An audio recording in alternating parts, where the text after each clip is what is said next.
Every character has an invisible area around them in which they have the ability to influence the battle. We refer to this area as a champion's zone of influence. Every champion's zone is unique. Some champions, like Garen, have a very small zone, limited mostly to melee range. Other champions, like Xerath, have massive zones that can travel long distances across the map.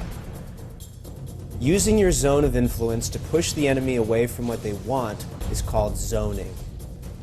Learning your zone and your opponent's zone will allow you to position yourself in the best possible way and punish your opponents for stepping out of line.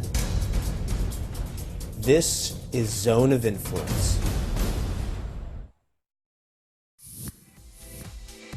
Any champion's overall zone of influence has varying levels of effectiveness. Corki has a very large zone, reaching beyond 1200 range with his ultimate, but he becomes most deadly once enemies come within his auto-attack range, since he can use his abilities and his auto-attacks to deal more damage. Garen's zone of influence may be smaller, but it is even deadlier. As a general rule, champions with a smaller overall zone have a higher degree of effectiveness within their zone.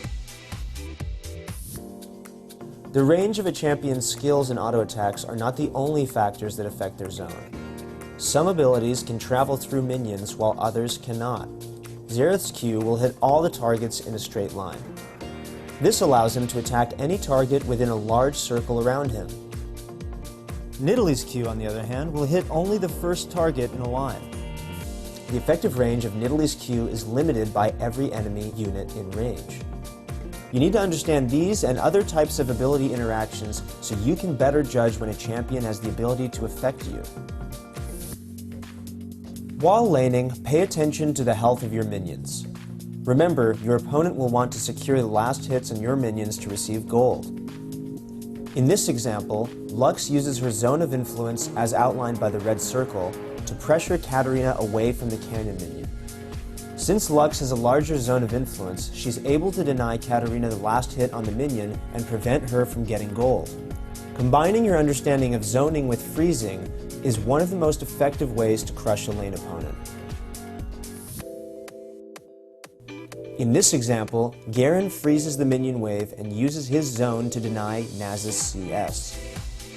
Since the wave is frozen on his side of the lane, Garen can safely position himself between Nasus and his minions.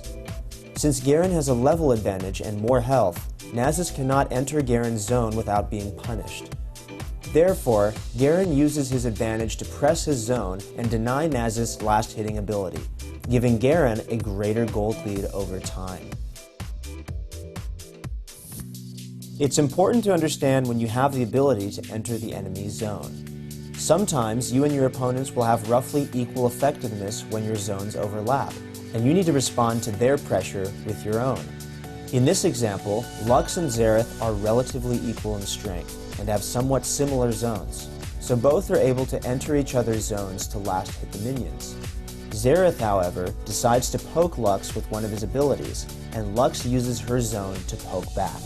In a situation of relatively equal strength, attempt to respond if an enemy begins pressuring you.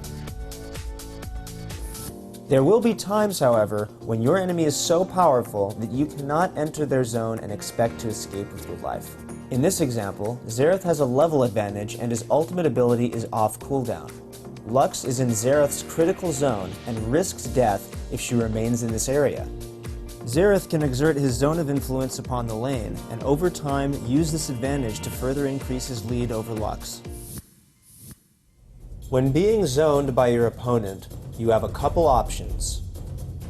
You can ask for assistance from your jungler, or you can roam to find an opportunity to have an impact somewhere else on the map. If you choose to remain in lane, however, make sure that you can get experience from the minions. Learning your zone and your opponent's zone will allow you to position yourself in the best way possible and punish your opponent for stepping out of line.